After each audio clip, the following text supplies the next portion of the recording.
I have a real appreciation for friendships, especially my girl besties in my life.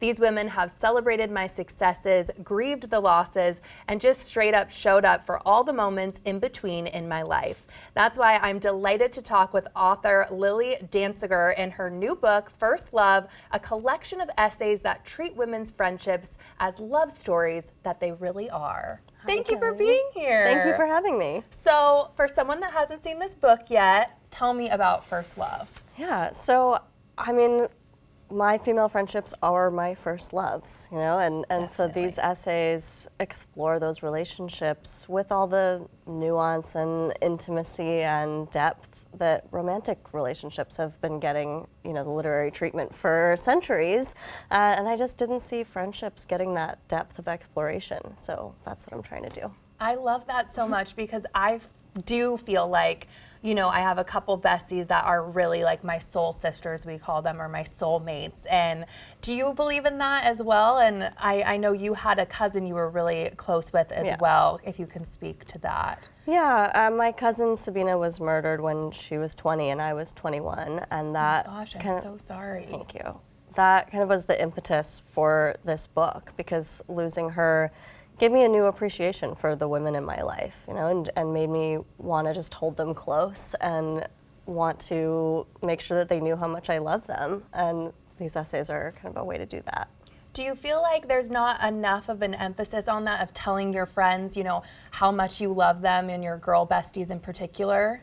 I think so. I mean, it feels like the tide is turning a bit, and there's a lot of you know, more talk lately about making space to appreciate friendships, which I'm so happy to see, and I'm happy to be part of kind of pushing that conversation forward, you know. But I do think we should tell our friends we love them, and we should make the space to you know, value and prioritize those relationships. I completely agree. And what do you think your female friendships in particular have taught you over the years?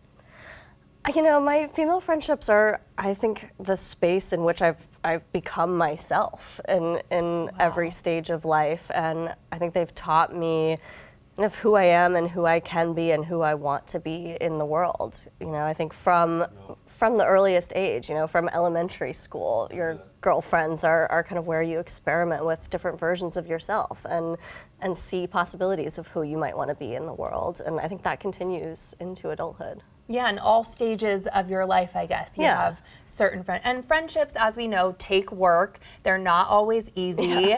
Do you find as you get older, too, there's some tips or tricks that you feel like people should know about with that as well? I think, you know, any relationship that's important to you is going to take work at some point, you know, especially when we're talking about friendships that last years or decades. I think there's a tendency to kind of take friendships for granted, right? We understand that romantic relationships take work, family relationships take work, but I don't think it's any different with friendship. You know, sometimes you have to work through conflict, or you have to carve out the time to show somebody that they're a priority for you. But that's not a bad thing, right? If you do that and you take the time, it can actually make you stronger. That is such a wonderful way of thinking it, and I completely agree. I think so much we put such an emphasis on, you know, our relationships and family, like you said, but, you know, these, you know, girl bestie relationships take work, maybe different love languages, you know, that other people have that you should think about. Are there any other big takeaways from this book that you are hoping people read that and they might have an aha moment? You know, I've had a couple people tell me that they finished the book and they immediately picked up the phone and called their best friend. Okay, that makes me want to cry. That's amazing. Yeah, and that's what I was like, that's exactly what I want. I couldn't ask for more than that.